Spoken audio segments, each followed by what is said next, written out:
나는 유치원문 앞에 서 있었다. 발밑에 고인물이 상연된 낡은 구두 가장자리를 넘어와 뼛속까지 시린 실망감을 안겨주었다. 나는 저절로 발가락을 옴츠렸지만 마음속으로는 다른 계산을 하고 있었다. 이번 달 퇴직금 500년 원이 입금되잖아. 아들 민준에게 산을 삼하자. 나는 아들 민준에게 사명이 많아 자금 회전이 좀 많은 원을 송금했다. 모바일 뱅킹으로 송금할 때 나는 특별히 메모란에 아들아 몸 조심해라고 적었다. 전화 속 그의 목소리는 쉬고 지쳐 있었다. 그 목소리를 듣는 내 마음은 마치 쥐어짜는 듯 아팠다. 아들은 장래가 촉망되고 성실하며 밖에서 고생하는 것이 쉽지 않다는 것을 알기에 이 어미가 돕는 것이 당연하다고 생각했다. 심지어 4년여만 원이 너무 적었나 하는 생각까지 했다. 혹시 노후 자금으로 아껴둔 정기, 예금을 일부 해지해서 남은 자동차 할부금을 미리 갚아주면, 이자도 꽤 절약부금을 미리 갚아주면, 이자도 꽤 절약부금을, 이자도 꽤 절약부금을 미리 갚아주면, 할머니, 젊은이 특유의 활기찬 목소리가 내 생각을 끊었다. 고개를 들자 지후의 담임 선생님인 박 선생님이 보였다. 20살 초반의 젊은 아가씨로 높게 묶은 머리와 직업적인 열정이 담긴 미소가 얼굴에 걸려 있었다. 박 선생님은 내 어린 손자 지후를 이끌고 있었다. 지우는 밝은 노란색 패딩을 입고 막 알을 깨고 나온 병아리 같았다. 나를 보자마자 선생님의 손을 뿌리치고 짧은 다리를 종종거리며 탔다. 할머니, 나는 서둘러 몸을 웅크렸다. 오른쪽 무릎에서 은근히 올라오는 시큰거림은 아랑곳하지 않고 우산을 든 손으로 지후의 따뜻한 작은 몸을 안았다. 아이고, 지후야, 우리 지우 착하다. 오늘 유치원에서 말 잘 들었어? 나는 말하면서 소매로 지후의 뺨에 묻은 빗물을 닦아주었다. 할머니, 오셨어요. 박 선생님이 울트라맨 그림이 그려진 지우의 작은 책가방을 내게 건네며 웃으며 말했다. 지우가 오늘 아주 잘했어요. 블록 4키를 제일 높이에서 선생님이 칭찬 스티커도 줬답니다. 선생님은 지우 가슴에 붙어 있는 빨간색 별 스티커를 가리켰다. 고마워요, 선생님. 신경 써주셔서 수고 많으셨어요. 나는 겸손하게 답했지만 마음속으로는 그 부드러운 할머니 소리에 온몸이 따뜻해져 발밑에 차가운 물과 어깨 위에 한기마저 꽤나 가시는 듯했다. 별 말씀을요.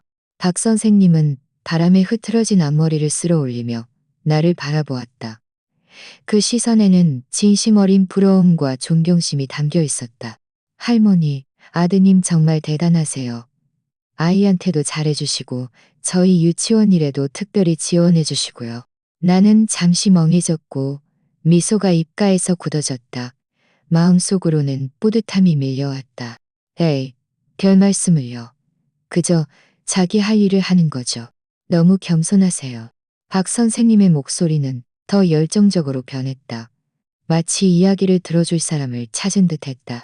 지난주에 민준 아버님이 지우를 데리러 오셨는데 저희 유치원에서 대반 아이들에게 수입 친환경 입책 그림책을 새로 맞춰주려고 한다고 했거든요. 아시겠지만 그런 책들은 정말 비싸서 예산이 늘 부족했죠. 그런데 아버님은 망설임 없이 그 자리에서 휴대폰으로 저희 원장님께 원장님께 오시면서 아이들을 위한 일이라면 얼마를 쓰든 아깝지 않다고 하셨어요. 그때 저희 사무실에 선생님들 여러분이 계셨는데 모두 민준 아버님 정말 통 크다고 저희 유치원에서 가장 통 큰 학부모라고 칭찬했어요. 헉서리는 목소리로 기갔으니까 옥시 낡은 노쇠 종이 세게 울려 어지럼증을 느끼게 하는 것 같았다. 주변의 모든 소리가 사라졌다. 우산에 떨어지는 빗방울 소리, 내 다리를 잡고 있는 아이의 감촉, 박 선생님의 계속되는 말소리, 원장님도 학부모 단톡방에 특별히 칭찬글을 올리셨다고. 그 입술은 순식간에 흐릿하고 멀어져 보였다. 지난주에 민준이 분명 나에게 추가로 돈을 요구했었다. 전화해서 그는 회사 자금 회전이 어렵다고 하지 않았던가? 어떤 고객의 대금이 제때 입금되지 않아 발을 동동 구르며 입가에 물집까지 잡혔다고. 그래서 이 어미에게 손을 벌린 것이라고. 그때 나는 너무나 안쓰러워 점심도 제대로 먹지 못하고 바로 은행으로 달려가 300만 원을 더 고바로 은행으로 달려가 300만 원을 더 보내주었다. 심지어 너무 무리하지 말고 돈이 부심하라고 돈이 부심하라고. 내 심장은 마치 보이지 않는 손에 세게 움켜쥐어졌다가 얼음물에 던져진 듯 차갑고 단단해져 숨쉬기조차 힘들었다. 그러나 내 얼굴에는 아무것도 드러나지 않았다. 나는 평생 모든 감정을 마음속에 숨기는데 가장 능숙했다. 나는 심지어 입꼬리를 끌어올려 오는 것보다 더 추한 미소를 지었다. 그래요? 이 아이는 어릴 때부터 그랬어요. 체면을 중시하고 돈 쓰는 것을 아까워하지 않았죠. 이건 돈을 아까워하지 않는 게 아니라 교육에 대한 투자죠. 할머니 같은 훌륭한 학부모가 계시니 민준 아버님처럼 훌륭한 아이를 키울 수 있는 거죠. 박 선생님은 내 의중을 전혀 눈치채지 못한 채 진심으로 감탄하고 있었다. 훌륭하다는 두 글자는 마치 바늘처럼 내 귀를 찔렀다. 나는 더 이상 듣고 싶지 않았다. 모든 단어가 나의 어리석음을 비웃는 것 같았다. 나는 지후의 손을 꼭 잡고 서둘러 선생님에게 작별 인사를 했다. 거의 도망치듯 돌아서서 빗속으로 걸어 들어갔다. 할머니, 왜 말이 없어요? 할머니 손이 너무 차가워요. 지우가 작은 얼굴을 들어 올려 의아하게 물었다. 나는 지후를 내려다보았다. 아이의 맑은 눈에는 순수함과 의존심이 가득했다. 나는 입을 열었지만 한마디도 할 수 없었다. 어떻게 아이에게 말해야 할까? 아빠가 통 크고 훌륭한 학부모인 척하는데 쓴 돈이 할머니가 퇴직금에서 한 푼 두 푼 아껴 모으고 심지어 노후 자금까지 꺼내려 했던 돈이라는 것을. 빗방울은 언제부턴가 더 굵어져 얼굴에 차갑게 박혔다. 하지만 나는 손자를 아는 발을 묵묵히 조여잡다. 하지만 묵묵히 조여잡고 한 걸음 무겁게 걸었다. 그 시끄러운 유치원, 열정적으로 칭찬하던 유치원. 어떤 의심의 씨앗이 일단 내 마음에 뿌리 내리면 곧 뿌리를 내리고 싹을 틔워 미친 듯이 자라날 것이라는 것을. 그 주말 날씨는 모처럼 맑아 햇살이 창가에 걸린 탐스러운 달개비 화분을 통과하여 거실 바닥에 얼룩덜룩하고 따뜻한 빗줄기를 드리웠다. 나는 평소처럼 일찍 일어났다. 신선한 돼지갈비와 옥수수를 공들여 골라 가득 찬 비닐봉지를 들고 40분 동안 버스를 타고 아들 집으로 향했다. 어머니, 오셨어요? 며느리 서연은 그들의 넓은 가죽 소파에 비스듬히 누워 얼굴에 초록색 진흙팩을 바르고 눈과 입만 드러낸 채 휴대폰으로 짧은 영상을 보고 있었다. 내가 들어오는 것을 보고는 그저 게으르게 눈꺼풀을 들어 올리는 것으로 인사를 대신했다. TV에서는 시끄러운 예능 프로그램이 방영되고 있었고 웃음소리와 박수 소리가 거실 전체를 가득 채웠다. 돼지갈비 좀 샀어. 점심에 갈비탕 끓여줄게. 나는 채소를 부엌에 놓고 익숙한 듯 옷걸이에서 곰돌이 그림이 그려진 앞치마를 꺼내 둘렀다. 이것은 내가 직접 요리하러 올 때 편리하도록 일부러 여기 두었던 것이다. 민주는 아직 침실에서 자고 있었다. 어젯밤에도 회식 때문에 새벽 1시가 다 되어서야 돌아왔다고 했다. 나는 그가 문 여는 소리를 듣고 특별히 일어나 우유 한 잔을 데워주었다. 그는 마시고 나서 곧바로 잠들었다. 나는 살금살금 그의 방으로 들어가 그가 벗어놓은 더러운 옷을 세탁하려고 했다. 짙은 파란색 아르마니 정장은 침대 갈치 의자에 아무렇게나 던져져 구겨져 있었고 옆에는 셔츠와 양말도 널브러져 있었다. 나는 어쩔 수 없이 한숨을 쉬었다. 이 아이는 어릴 때부터 물건을 아무렇게나 던져두는 버릇이 조금도 변하지 않았다. 나는 정장을 집어들고 습관적으로 주머니를 확인했다. 이것은 내가 오랫동안 들인 습관이었다. 예전에 아범이 살아있을 때도 나는 늘 그에게 주머니 속 영수증이나 잔돈을 깨끗이 비우고 세탁하라고 일러주곤 했다. 그렇지 않으면 세탁물이 엉망이 되기 일쑤였다. 주머니 속에서 처음 만져진 것은 뜯지 않은 담배 한 갑이었다. 이어서 안주머니에서 단단한 종이 한 장이 만져졌다. 나는 본능적으로 그것을 꺼내 펼쳤다. 그것은 구겨져 형편없이 된 쇼핑 영수증이었다. 미에 알 수 없는 기름때도 조금 묻어 있었다. 하지만 그 선명한 인쇄 글씨는 마치 시뻘겋게 달궈진 인두처럼 순식간에 내 눈을 태웠다. 내 시선은 못 박힌 듯 굵은 글씨로 쓰인 ARMA INIXHANG라는 브랜드명에 고정되었다. 이것은 내가 TV 광고와 고급 백화점 쇼윈도에서만 보았던 브랜드였다. 아래를 보니 상품명은 남성용 로고 가죽 벨트. 가격은 4,800만 원. 결제 날짜는 지난주 수요일 오후 3시 15분으로 선명하게 찍혀 있었다. 나는 똑똑히 기억했다. 그날 정오 12시 30분에 민준이 내게 전화해서 회사 자금 회전이 어렵다며 400만 원의 긴급 자금을 요청했다. 나는 오후 1시에 그에게 송금해 주었다. 즉, 그는 나의 돈을 받고 2시간도 채 되지 않아 우리 시에서 가장 고급스러운 쇼핑센터에 나타난 것이다. 내 손이 통제할 수 없이 떨리기 시작했다. 그 가벼운 영수증은 지금 내 손에서 천금처럼 무거웠다. 나는 당시의 장면을 거의 상상할 수 있었다. 내 아들 민주는 내가 애틋함과 걱정으로 송금해준 자금으로 의기양양하게 황금빛으로 번쩍이고 휘황찬란한 조명이 비치는 명품 매장으로 들어갔다. 아름다운 판매원의 공손한 응대 속에서 눈 하나 깜짝하지 않고 거의 역십만 원에 달하는 벨트를 자신을 위해 구매했다. 반면 나는 며칠 전 시장에서 감자 한 근에 500원 차이 때문에 감자 파는 아주머니와 한참을 실란이 했다. 지난달 주민센터에서 주최한 무료 건강검진도 귀찮다고 가지 않았다. 조금이라도 아낄 수 있다면 아끼고 싶다는 생각이었다. 날카로운 통증이 심장에서부터 퍼져나와 숨쉬기조차 힘들었다. 나는 차가운 옷장문에 길에 눈을 감고 크게 숨을 들이쉬고 내쉬며 쓰러지지 않으려 했었다. 거실에서는 예능 프로그램의 시끄러운 웃음소리와 서연이 가끔 즐거워하며 내는 맑은 웃음소리가 지금은 너무나 귀에 거슬렸다. 마치 나의 어리석음과 초라함을 무정하게 비웃는 것 같았다. 이 집은 창문이 맑고 깨끗하며 인테리어도 잘 되어 있었다. 현관부터 베란다까지 모든 곳에서 평온한 중산층의 품위가 느껴졌다. 그러나 이 화려한 겉모습 아래에는 도대체 어떤 진실이 숨겨져 있는 걸까? 나는 그 영수증을 다시 조심스럽게 접어 마치 귀중한 증거품을 보관하듯이 내 주머니에 넣었다. 나는 소란을 피우지 않았고 아직 침대에서 잠들어 있는 아들을 깨워 묻지도 않았다. 나는 아무 일 없다는 듯이 다소 풀린 허리를 꼿꼿이 펴고 침실을 나와 부엌으로 가서 돼지갈비를 씻기 시작했다. 수돗물에서 흘러내려갔다.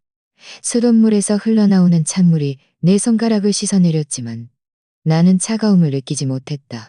그러나 나는 내 마음속의 피도 한 방울씩 흘러내리고 있다고 느꼈다. 나는 나 자신에게 말했다. 옥순아, 너는 반평생 회계사로 일하면서 장부가 불분명한 것을 가장 용납하지 못했다. 이제 네 인생의 장부도 정산할 때가 된 것 같다. 그날 밤 나는 밤새도록 잠들지 못했다. 아범이 세상을 떠난 후로 내 잠은 늘 얕았다. 복도에서 작은 소리만 나도 잠에서 깨곤 했다. 하지만 오늘 밤은 달랐다. 나는 20년 넘게 사용한 낡은 나무 침대에 누워 눈을 크게 뜨고 상벽 가로등 불빛이 희미하게 비치는 천장을 응시했다. 머릿속은 뒤죽박죽이었다. 그 4,800만 원짜리 쇼핑 영수증은 독을 품은 가시처럼 내 마음속 깊이 박혀 숨을 쉴 때마다 고통을 동반했다. 나는 이리저리 뒤척이며 도저히 이해할 수 없었다. 민주는 어릴 때부터 착한 아이였다. 비록 체면을 좀 중시했지만 결코 이렇게 허영심 많고 낭비벽이 심하지는 않았다. 그는 대학교 졸업 후에도 줄곧 열심히 일했는데 어떻게 이렇게 변했을까? 혹시 내가 모르는 다른 사정이 있는 걸까? 혹시 서연이 그를 강요한 걸까? 내 마음속에는 한 가닥 환상이 남아있어. 늘 내 아들을 변호할 이유를 찾고 싶었다. 나는 침대 머리맡에 놓인 돋보기를 집어들고 더듬거리며 휴대폰을 들었다. 화면이 켜지자 시간은 새벽 2시를 가리키고 있었다. 홀린 듯이 카카오톡을 열어 서연의 프로필 사진을 찾았다. 그녀의 프로필 사진은 지후를 안고 지간 정교한 예술 사진으로 온화하고 아름다워 보였다. 그녀는 내 며느리였지만 내가 그녀에 대해 아는 것은 민준과 함께 매주 집에 와서 먹는 식사 정도였다. 나라는 시어머니에게 살갑게 굴지는 않았지만 흠잡을 곳도 없었다. 그녀는 내가 돈이 충분한지 몸은 괜찮은지 한 번도 묻지 않았다. 우리 사이에는 투명한 유리벽이 있는 듯했다. 그녀의 카카오 스토리카가 오스토리는 나에게 공개되어 있었다. 아래로 스크롤을 내리자 내가 한 번도 본 적 없는 화려한 세상이 눈앞에 펼쳐졌다. 마치 판도라의 상자 같았다. 가장 최근 게시물은 어제 오후에 올라온 9장의 사진이었다. 모든 사진이 정교하게 구도 잡히고 색 보정이 되어 있었다. 첫 번째 사진은 섬세한 네일 아트를 한 가느다란 손들이 샴페인 잔을 들고 부딪히는 모습이었다. 배경에는 화려한 크리스털 샹들리에가 보였다. 두 번째 사진은 예술 작품처럼 정갈하게 차려진 애프터눈 티였다. 마카롱, 백조쇼, 딸기 타르트 옆에는 내가 이름도 모르는 보기만 해도 비싸 보이는 하얀색 가죽 가임은 모두 완벽하게 가죽 타임. 게시글은 언니들과의 거 있었다. 세 번째 사진은 그녀와 똑같이 화려 입은 몇몇 명동 애프터눈 티. 나는 계속 아래로 스크롤을 내렸다. 일주일 전 사진에는 민준이 내가 한 번도 본 적 없는 빳빳한 정장을 입고 있었다. 허리에는 눈에 띄는 로고가 박힌 벨트가 사진 속에서 번쩍거렸다. 그는 서연의 허리를 감싸고 있었고 두 사람은 머리를 맞대고 다정하게 웃고 있었다. 게시글은 남편이 준 서프라이즈 선물. 집안일 잘 돌본 상이라고. 더 열심히 살림해야지. 맞다.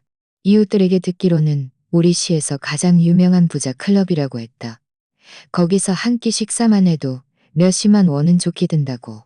더 이전에는 그녀가 새로 살라 메르 화장품 세트, 새로 한 별짜리 테마 네일아트, 뜨거운 파마로 만든 프렌치 웨이브 헤어, 1인당 몇십만 원짜리 고급 일식당 방문, 주말 교회 온천 호텔 여행 등이었다.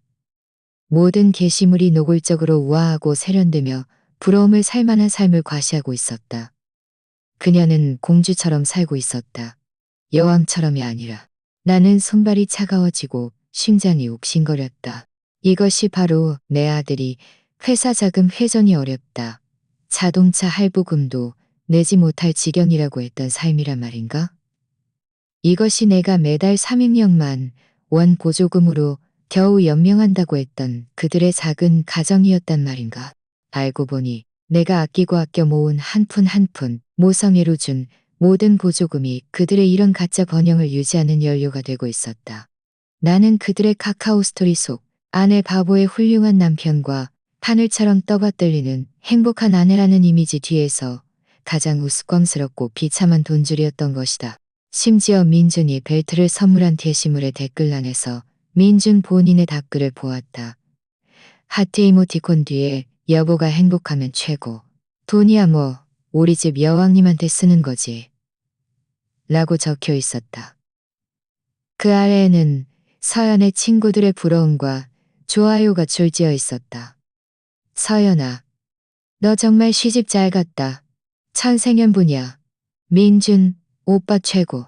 그 순간 나는 내가 완전한 바보가 된 것 같았다. 속아서 기꺼이 그들에게 피를 빨리고 그들을 걱정하며 마음 졸이는 바보 말이다. 나는 휴대폰을 끄고 침대 머리맡에 던져두었다. 방 안은 죽은 듯이 고요했다. 나는 내 가슴 속에서 농락당하고 배신당한 심장이 조금씩 차갑고 단단하게 얼어붙는 소리를 선명하게 들을 수 있었다. 새벽이 밝아올 무렵 창밖에서 첫 새소리가 들려왔다. 나는 마침내 결정을 내렸다. 더 이상 이렇게 스스로를 속일 수는 없었다. 그들이 나를 그저 돈만 아는 바보로 마음대로 조종할 수 있는 존재로 여긴다면 나는 그들에게 30년간 회계사로 일했던 바보가 정신 차렸을 때 무엇을 하는지 보여주리라. 월요일 아침 일찍 나는 평소처럼 5시 30분에 일어나 시장에 가지 않았다. 대신 7시까지 푹 잤다. 부엌에 가서 죽을 끓이는 대신 나 자신을 위해 우유 한 잔을 끓이고 계란 2개를 부쳤다. 아침 식사를 마친 후 나는 오리털이 들어간 예전에 직장에서 받았던 고급스러운 코트를 꺼내 입었다. 이 옷은 늘 아까워서 아껴두었던 것이다. 그리고 나는 은행으로 갔다. 내 명의의 모든 예금, 금융상품, 보험 계약서를 최신으로 출력했다.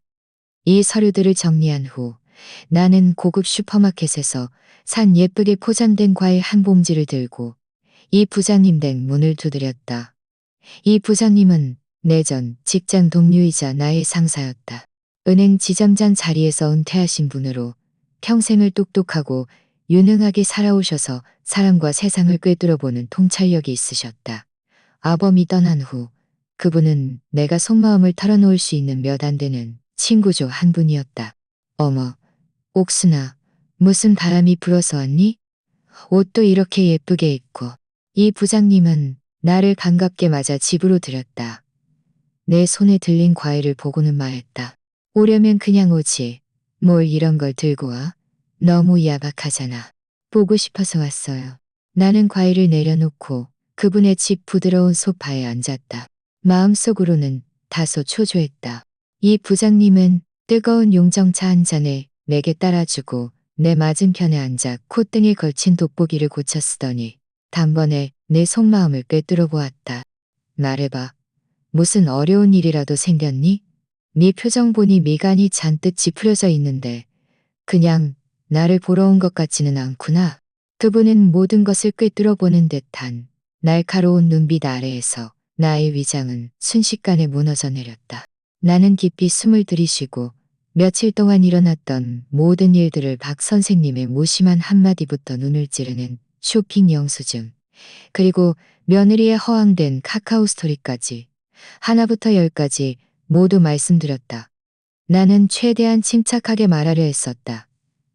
마치 다른 사람의 이야기를 하는 것처럼. 하지만 마지막에 이르러서는 목소리가 저절로 메어왔다.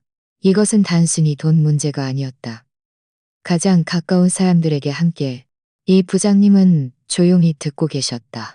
말없이 고개만 끄덕이며 눈빛에는 이해와 동정이 흘렀다.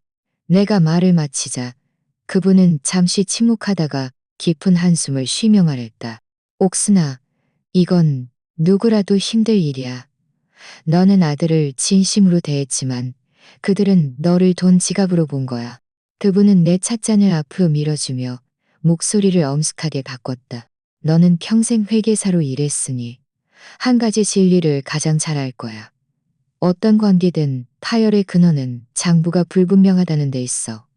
너와 네 아들 사이에 이 가족애라는 장부는 진작에 정리했어야 했어. 더 이상 정리하지 않으면 너는 평생 그들에게 발목 잡힐 거야. 나는 길을 잃은 아이처럼 멍하니 그분을 바라보았다. 어떻게 정리해요? 저는 어떻게 해야 하죠? 첫 번째 단계, 수도꼭지를 잠가. 당장. 이 부장님은 단호하게 말했다. 목소리는 크지 않았지만 단단하고 힘 있었다. 너는 더 이상 이렇게 무조건적으로 돈을 줘서는 안 돼. 이건 그들을 돕는 게 아니야. 그들의 탐욕과 허영심을 키우는 것이고 그들을 해치는 것이며 더 나아가 너 자신을 해치는 거야. 너는 그들에게 알려야 해. 지주집에도 남아도는 곡식은 없다고. 그분의 말은 마치 차가운 물 한 바가지가 내 머리에 쏟아져 정신이 번쩍 들게 하는 것 같았다. 두 번째 단계, 재산을 정리해. 이 부장님의 눈빛은 일할 때처럼 전문적이고 날카로워졌다. 네 모든 자산을 명확하게 목록화해. 집, 예금, 금융상품, 보험, 퇴직금. 네 손에 도대체 얼마나 많은 패가 있는지 분명히 알아야 해. 이건 네 스스로 마음의 준비를 하는 것뿐만 아니라 나중에 그들이 더 심해져서 네 다른 재산까지 넘보는 것을 막기 위함이야. 나는 묵묵히 가방에서 방금 출력해 아직 잉크 냄새가 나는 서류 뭉치를 꺼냈다. 이 부장님은 그것을 받아 한 장 한 장 꼼꼼히 살펴보았다. 그분의 손가락이 종이 위를 가볍게 두드리며 입으로는 중얼거렸다. 이 낡은 집은 위치가 좋으니 지금 시세로 최소 2억 원은 되겠군. 예금도 괜찮지만 대부분 정기예금이라 쉽게 움직일 수 없겠어. 금융상품은 수익이 안정적이고 퇴직금은 매달 5만 원. 이것은 네 생활비이자 네 생명줄이야.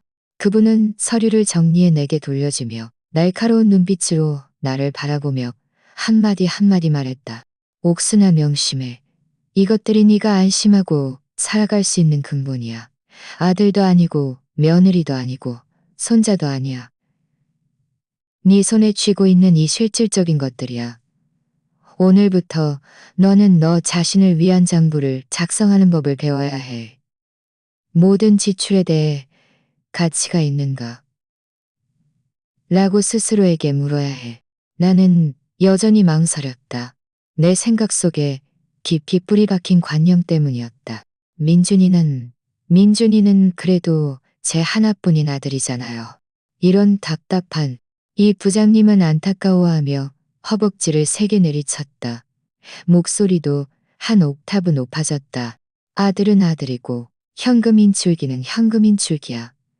네가 계속 이렇게 마음 약하게 굴면 그들은 오늘 너를 50년, 내일은 50명, 내일은 원도 속일 거야. 언젠가는 네 이 낡은 집까지 어떻게든 차지하려고 할 거라고. 너는 그들에게 젖을 떼게 해야 해. 네 돈이 쉽게 얻어지는 것이 아님을, 그리고 당연히 그들에게 주어져야 하는 것이 아님을 알려야 해. 이 부장님의 말은 무거운 망치처럼 내 마음속 모성이라는 이름의 족쇄를 산산조각 냈다. 그래, 내가 왜 내 노년을 그들의 허영과 거짓말에 바쳐야 한단 말인가? 이 부장님, 알겠어요. 나는 고개를 들었다. 내 눈빛 속 마지막 망설임과 혼란마저 사라졌다. 대신 전례 없는 명료함과 단호함이 자리 잡았다. 나는 어떻게 해야 할지 알았다. 이 부장님 댁을 나서자 밖은 햇살이 좋았다. 나는 신선한 공기를 깊이 들이쉬며 마음속에 오랫동안 쌓여있던 답답함이 마침내 사라지기 시작하는 것을 느꼈다. 나는 더 이상 슬픈 피해자가 아니었다. 이 순간부터 나는 내 인생의 총회계사가 될 것이다. 침착하고 이성적이며 결코 물러서지 않을 것이다. 행동의 첫 단계는 빠르고 정확하며 단호해야 했다. 어떤 여지도 남기지 않고. 다음날 아침 일찍 나는 신분증과 관련 은행 서류를 챙겨 다시 은행으로 갔다. 이번에는 자동화 기기가 아닌 개인 업무를 처리하는 VIP 창구를 향했다. 이 부장님이 미리 언지를 주신 덕분에 나를 응대한 사람은 경험 많은 중년의 고객 담당 최 과장님이었다. 옥순 할머니, 안녕하세요. 이 지점장님께서 말씀해 주셨습니다. 어떤 업무를 도와드릴까요? 최 과장님은 미소 지으며 물었다. 태도는 매우 전문적이었다. 나는 가방에서 신분증을 꺼내 들고 얼굴에는 적당한 초조함과 당혹감을 드러냈다. 목소리도 평소보다 조금 낮춰 노인 특유의 어리숙함을 더했다. 최 과장님, 안녕하세요. 제가 은행 카드 한 장을 분실 신고하려고요.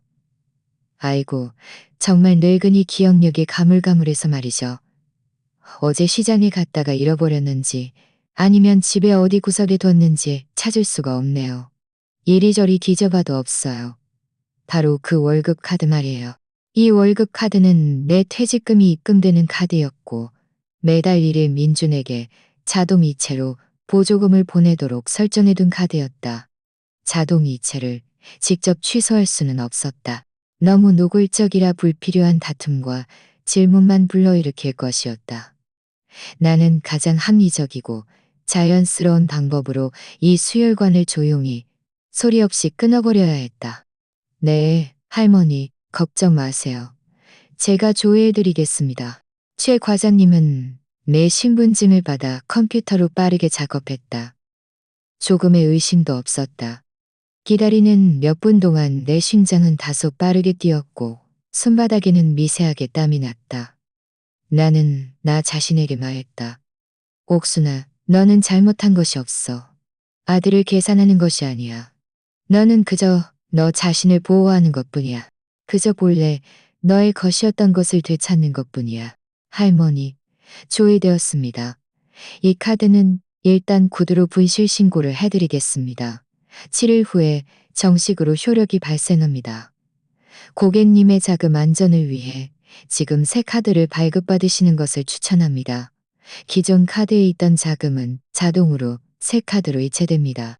최 과장님이 제안했다. 네, 네, 그렇게 해주세요. 수고 많으셨어요. 나는 연신 고개를 끄덕였다. 수많은 신청서를 작성하는 동안 나는 최 과장님의 안내에 따라 새 카드의 자동 이체나 자동 납부 설정이 전혀되어 있지 않음을 특별히 확인했다. 그리고 나서 또 다른 중요한 요구를 했다. 최 과장님, 이 새 카드에 있는 대부분의 보통 예금을 3년 만기 정기 예금으로 전환하고 싶어요. 금리도 가장 높은 걸로요. 네, 할머니. 얼마 정도 전환해 드릴까요? 일상생활비 정도만 남겨두면 돼요.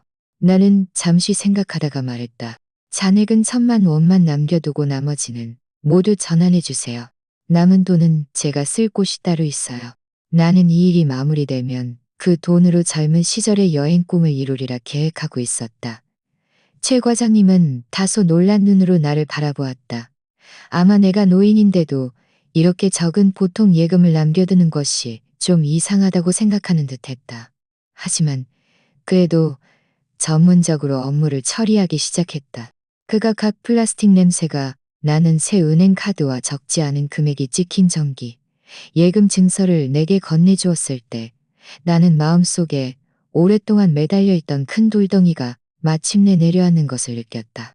나는 가장 직접적이고 편리한 수혈관을 끊어버렸다. 다음 달 1일부터는 민준과 서연의 가짜 품위를 유지해주던 3억만 원이 더 이상 정확한 월급처럼 자동으로 그들의 주머니로 흘러들어가지 않을 것이다.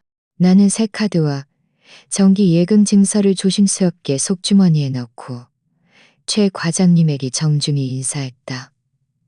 은행 문을 나서자 햇살이 몸에 따스하게 내리쬐었다. 나는 곧바로 집으로 가지 않고 근처 공원에 있는 벤치에 앉았다.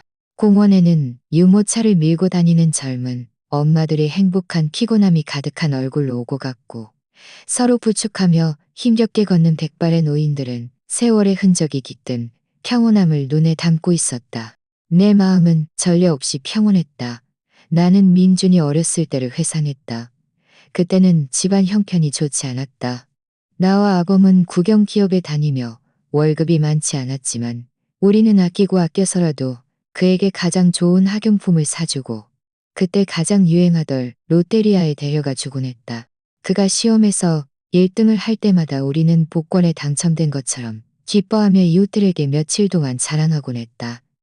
우리는 모든 것을 다 바쳐 그를 훌륭하게 키워 대학에 보내고 그가 직장을 얻고 결혼하여 아이를 낳는 것을 지켜보았다. 나는 내 임무가 원만히 완료되었다고 생각했다. 이제부터는 헐륜의 즐거움을 누릴 때라고. 하지만 현실은 나에게 가장 따끔한 일격을 가했다. 내가 잘못한 걸까? 내가 그를 너무 응석바지로 키운 걸까? 아마 그럴 것이다. 나는 늘 그에게 가장 좋은 것을 주려고만 생각했지. 삶의 어려움과 책임감의 소중함을 가르치는 것을 잊었던 것이다. 하지만 나는 알고 있었다. 지금 와서 후회만 하는 것은 소용없다는 것을. 어떤 길이 막다른 골목임이 증명되었을 때는 용기를 내어 다른 길을 찾아야만 한다. 이전에는 내 인생 장부의 모든 지출이 빼고 김인준의 이름으로 기록되어 있었다. 오늘부터 나는 나 자신을 위한 새로운 계절을 개설할 것이다. 계좌의 이름은 옥순. 시간은 하루하루 평온하게 흘러갔다. 곧 월말이 되었다. 며칠 동안 나는 지극히 평온하게, 심지어 즐겁게 지냈다. 나는 젊은 시절의 취미를 다시 시작했다. 매일 공원에 가서 또래 아주머니들과 에어로빅을 추며 땀을 흠뻑 흘렸다. 몸의 근육이 다 풀리는 것 같았다. 도서관에 가서 대출증을 만들고 예전부터 보고 싶었지만 시간이 없어서 보지 못했던 책들을 읽기 시작했다. 삶은 빈틈없이 채워졌다. 민준네를 생각할 시간조차 없었다. 민준과 서연도 나에게 연락하지 않았다. 단 한 번도. 마치 나라는 존재를 잊어버린 듯했다. 나는 그들을 잊은 것이 아니라 기다리고 있다는 것을 알고 있었다. 폭풍 전야의 고요함은 늘 짧은 법이다. 과연 월말 마지막 날 오후 내가 에어로빅을 마치고 물을 마시며 공원 벤치에서 쉬고 있을 때 휴대폰이 울렸다. 석양의 붉은 노을 아래 아들이라는 두 글자가 화면에 깜빡이는 것이 조롱하는 농담처럼 느껴졌다. 나는 그 번호를 보고 바로 받지 않았다. 오랫동안 벨이 울리도록 두었다가 거의 자동으로 끊어질 무렵 깊이 숨을 들이쉬고 감정을 가다듬은 후 통화 버튼을 눌렀다. 여보세요. 엄마. 민준의 목소리는 다소 지쳐 있었고 배경에서는 키보드 소리가 시끄럽게 들렸다. 사무실인 듯했다. 민준아. 무슨 일이야? 내 목소리에는 노인 특유의 느린 움직임과 운동 후엔 미세한 헐떡임이 섞여 있어 더없이 자연스러워 보였다. 엄마, 그게 이번 달 생활비 입금하는 걸 잊으셨어요? 그는 조금도 애들러 말하지 않고 본론부터 들어갔다. 목소리에는 미묘한 재촉과 당연하다는 듯한 태도가 섞여 있었다. 최종 시험이 왔다. 나는 속으로 비웃었지만 입으로는 마치 뒤늦게 깨달은 듯한 어조로 말했다. 아이고, 내가 정말 늙어서 건망증이 심해졌네. 그런데 민준아, 이번 달에는 아마 줄 수 없을 것 같구나. 전화 저편에서 잠시 정적이 흘렀다. 키보드 소리도 멈췄다. 이어서 민준의 목소리가 높아졌다. 당혹감과 이해할 수 없다는 감정으로 가득했다. 뭐요? 줄 수 없다고요? 왜요? 무슨 일이라도 생겼어요? 나는 감정을 가다듬어 내 목소리가 더 불쌍하고 허약하게 들리도록 했다. 차마 말하기 어려운 곤란함이 섞인 듯이 엄마가 최근 몸이 좀 안 좋구나. 늘 어지럽고 가슴이 두근거려. 며칠 전에 병원에 가서 종합검진을 받았는데 의사 선생님이 심장에 좀 문제가 있대. 부정맥도 있고 빈혈도 좀 있다고. 24시간 심전도 검사랑 심장 초음파를 해보고 혈관이 막혔는지 확인하기 위해 조영술도 해야 할지 모른다고 하시네. 나는 잠시 멈췄다가 한숨을 깊이 쉬는 어조로 말을 이었다. 민준아, 너도 알잖아. 엄마의 퇴직금. 예전에 네 말대로 3년짜리 금융상품에 투자해서 당장 꺼낼 수가 없어. 손에 있는 현금은 다 이 검사비로 냈어. 이것저것 합쳐서 1,000만 원이 넘게 들었단다. 그래서 이번 달에는 정말 돈이 너무 빠듯해서 정말 미안하구나, 아들아. 나는 사실처럼 이야기했고 나 자신도 거의 믿을 뻔했다. 전화 저편에서는 오랫동안 침묵이 흘렀다. 죽은 듯이 고요했다. 나는 인내심을 가지고 기다렸다. 숨을 죽이고 마치 선고를 기다리는 죄수처럼. 나는 한마디의 걱정이라도 기다렸다. 비록 형식적인 말이라도 좋았다. 엄마, 괜찮으세요? 아니면 검사 결과는 어때요? 제가 병원에 같이 가드릴까요? 단 한마디라도 그런 말이 있었다면 아마 내 마음속 견고한 방어선에 한 줄기 균열이라도 생겼을 것이다. 그러나 내가 들은 것은 민준의 극도로 짜증 섞인, 심지어 거짓말이 들통난 후의 짜증이 섞인 목소리였다. 왜 이렇게 갑자기요? 전에는 멀쩡했잖아요. 엄마 노후 자금은요? 다 썼어요? 다른 통장도 있잖아요. 내 심장은 그 순간 밑바닥 없는 심연으로 가라앉았다. 걱정 한마디 없었고 안부 한마디 없었다. 그가 먼저 생각한 것은 내 몸이 아니라 그의 돈이었다. 그는 심지어 내가 거짓말을 하고 핑계를 대고 있다고 의심했다. 됐어요, 됐어. 그는 짜증스럽게 말했다. 목소리에는 실망감과 계획이 틀어진 데 대한 분노가 가득했다. 제가 다른 방법을 찾아볼게요. 엄마 몸은 엄마가 알아서 조심하세요. 말을 마친 그는 내가 한마디 더 할 기회조차 주지 않고 탁 하고 전화를 끊었다. 그 몸 조심하세요라는 말은 진심 어린 걱정이라기보다는 짜증 섞인 형식적인 말에 가까웠다. 휴대폰에서 들려오는 뚜뚜 하는 통화 종료음에 나는 오랫동안 움직이지 않았다. 석양은 이미 완전히 저물었고 공원에는 불이 켜졌다. 희미한 불빛이 내 얼굴을 비추었지만 나는 한 줄기 따뜻함도 느끼지 못했다. 결국 그의 마음속에서 나라는 존재의 가치는 정말 매달 300만 원뿐이었단 말인가. 이 돈이 없어지자 나는 위선적인 걱정 한마디조차 들을 수 없었다. 그래 됐다. 나는 천천히 휴대폰을 내려놓고 일어섰다. 옷에 묻은 먼지를 털어냈다. 이 전화 통화는 내가 그에게 준 마지막 기회이자 나 자신에게 설정한 마지막 시험이었다. 그는 가장 진실하고 차가운 반응으로 내 마음을 무너뜨릴 수 있는 문을 스스로 완전히 닫아버리고 못 박았다. 그렇다면 이제부터는 내가 냉정하고 단호하게 굴어도 나를 탓하지 마라. 옥순의 인생 장부에서 가족이라는 항목의 미수금은 오늘부터 공식적으로 손실 처리되어 부실 채권이 되었다. 단절 셋째 날 내 휴대폰은 마치 구석에 친 낡은 물건처럼 아무 소리도 내지 않았다. 이것은 예상했던 일이었다. 나는 민준이 기다리고 있다는 것을 혹은 그의 침묵으로 나를 압박하고 있다는 것을 알고 있었다. 그는 어릴 때부터 이런 냉정 처리 방식으로 목적을 달성하는 데 능숙했다. 그는 이 어미가 자신보다 먼저 참지 못하고 예전의 수많은 다툼 후처럼 먼저 전화해서 저자세로 돈을 송금하고 온갖 걱정스러운 당부를 덧붙일 것이라고 확신했을 것이다. 하지만 그는 이번에 완전히 오산했다. 마음이 죽어버린 어머니에게는 약점이 없는 법이다. 넷째 날 오전 나는 베란다에서 돋보기를 쓰고 작은 가위로 내가 공들여 키우는 난초 화분의 마른 잎을 정리하고 있었다. 그때 휴대폰이 갑자기 미친 듯이 울리기 시작했다. 벨소리는 내가 일부러 그를 위해 설정해둔 세상에 하나뿐인 엄마였다.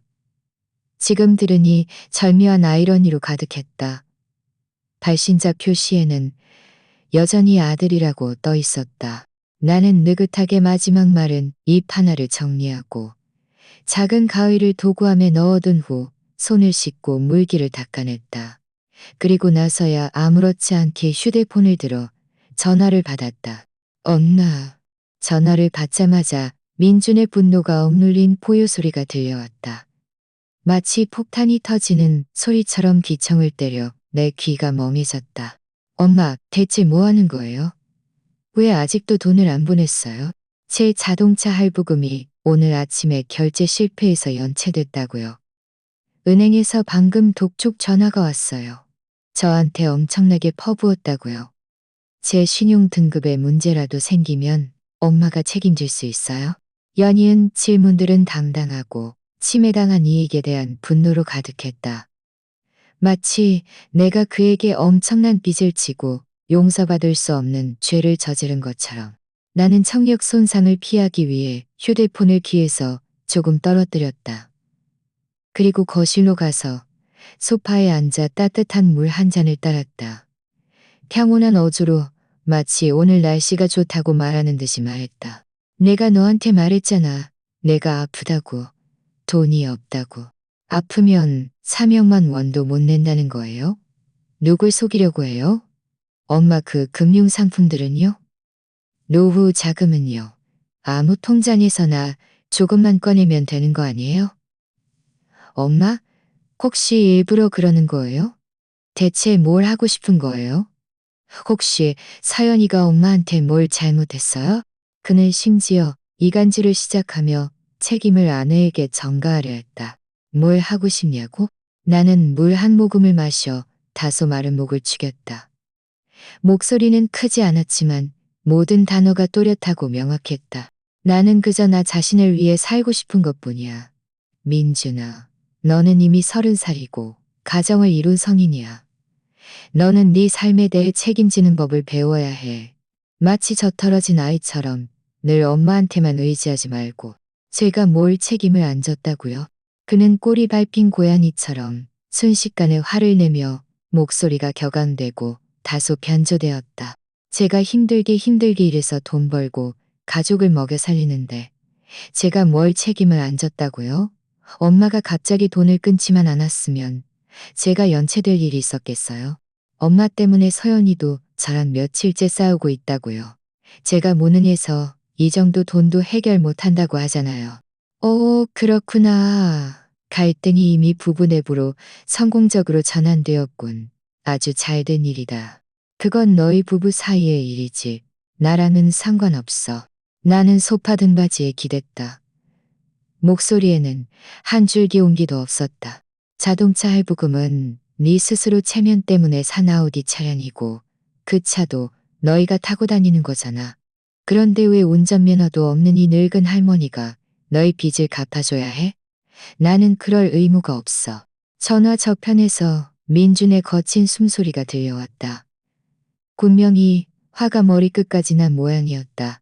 그는 아마 자신에게 늘 순종적이고 말 잘 듣던 어머니가 갑자기 이렇게 이해타산적이고 인정사정 없는 사람으로 변할 줄은 꿈에도 생각 못했을 것이다. 좋아, 좋아, 좋아, 좋아. 그는 좋아라는 말을 3번 반복했다. 목소리에는 원망과 되는 대로 하겠다는 식의 위협이 가득했다. 옥순 엄마 독하네요. 대단하다 쳐요. 나중에 후회하지 마세요. 나중에 엄마가 늙고 아프고 움직이지 못하게 되면 저한테 기대할 생각 마세요. 지우를 엄마 보러 보내달라고도 하지 마세요. 그는 심지어 손자까지 들먹였다. 이것이 그의 마지막이자 가장 악랄한 무기였다. 그러나 나에게는 이미 소용없었다. 나는 조용히 휴대폰을 쥐고 있었다. 마음속에는 한 줄기 동요도 없었다. 호흡? 내가 가장 후회하는 것은 너무 늦게 깨달았다는 것이다.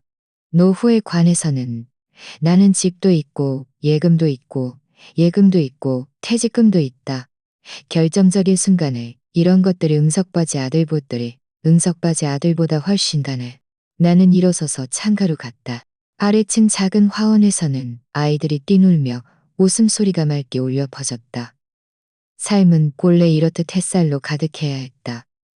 그런데 나는 너무 오랫동안 아들을 위해 희생하는 그림자 속에서 살아왔기에 햇살이 어떤 맛인지도 거의 잊을 뻔했다. 이제 날이 맑아졌으니 나도 그림자에서 벗어나 햇볕을 쬐어야 할 때였다. 나는 민준의 그 분노에 찬 위협 이후 그들이 한동안 잠잠해질 것이라고 생각했다.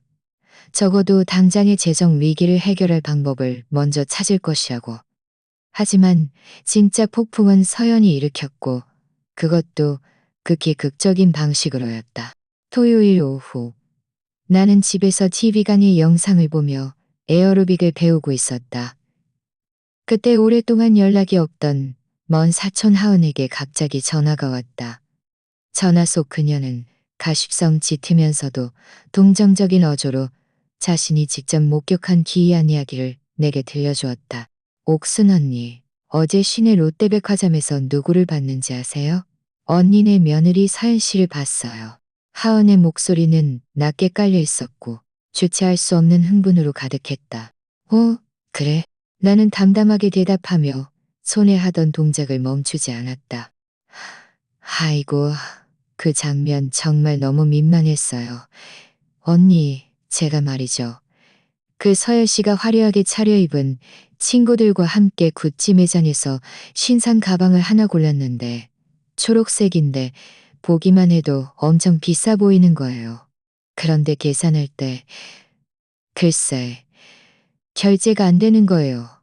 2장, 2장, 2장, 3장 지갑에 있는 모든 카드를 다 꺼내서 연달아 여러 장을 긁었는데 모두 잔액 부족이라고 뜨는 거 있죠.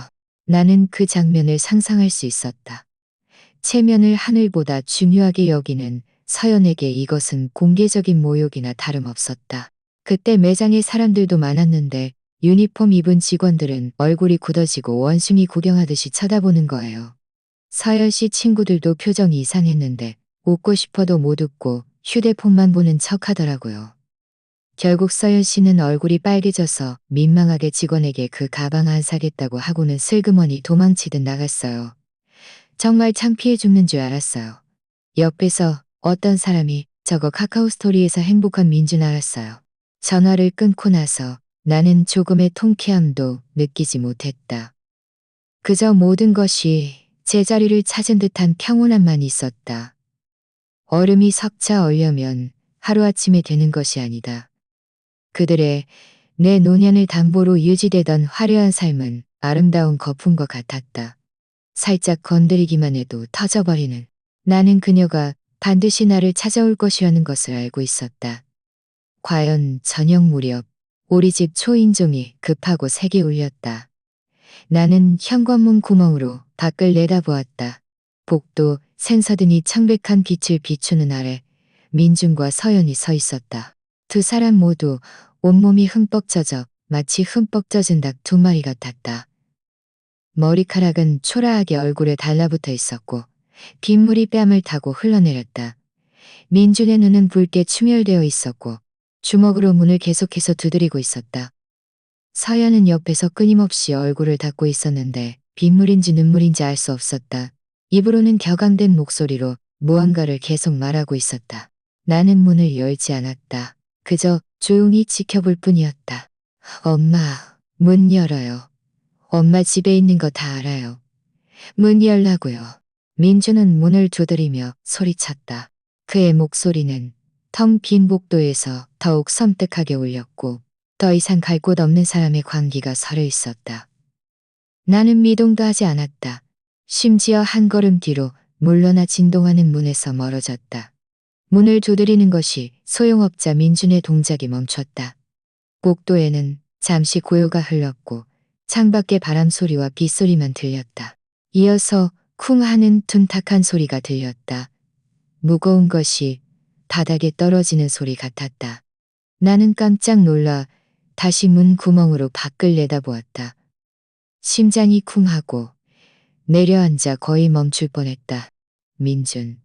내가 어릴 때부터 손에 물 한 방울 묻히지 않게 애지중지 키웠고 심한 말 한마디도 아까워했던 내 아들이 차갑고 더러운 시멘트 바닥에 똑바로 무릎을 꿇고 있었다.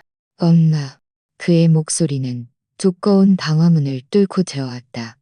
더 이상 포효가 아니라 깊은 울음과 가슴 아픈 절망이 섞여 있었다.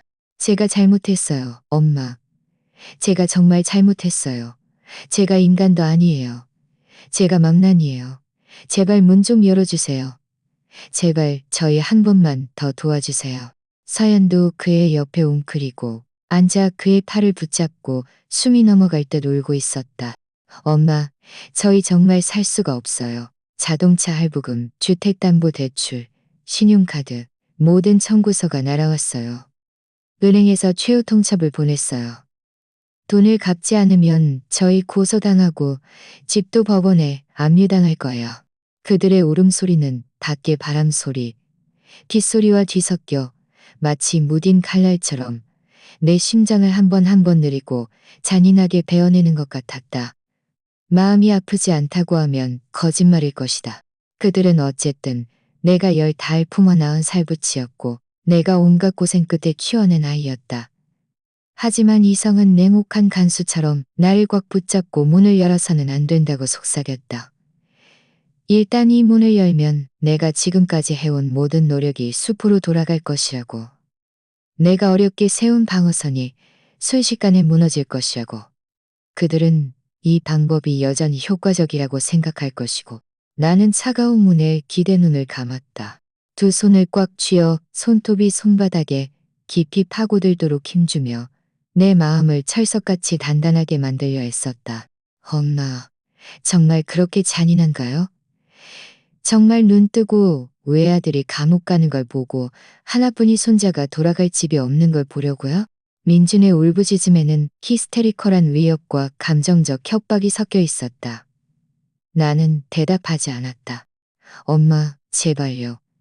제가 엄마한테 무릎 꿇고 빌게요. 이마가 바닥에 부딪히는 둔탁한 소리가 선명하게 들렸다. 한 번, 또 한 번, 마치 내 심장을 때리는 것 같았다. 내 손이 통제할 수 없이 떨리며 문손잡이를 향해 뻗어갔다. 하지만 내 손가락이 차가운 금 속에 닿으려는 순간 이 부장님의 말이 떠올랐다. 너는 그들의 탐욕을 키우는 것이지 그들을 돕는 게 아니야. 네가 지금 1초라도 마음이 약하게 굴면 나중에는 10년을 고통받을 거야. 나는 48만 원짜리 벨트가 떠올랐다. 서연의 카카오 스토리 속 화려한 사진들이 떠올랐다. 민준이 전화해서 했던 엄마 노후 자금은요? 나는 차가운 말이 떠올랐다. 뻗었던 손이 천천히 한 치 한 치 다시 걷어들여졌다. 나는 마음이 약하게 굴 수 없었다.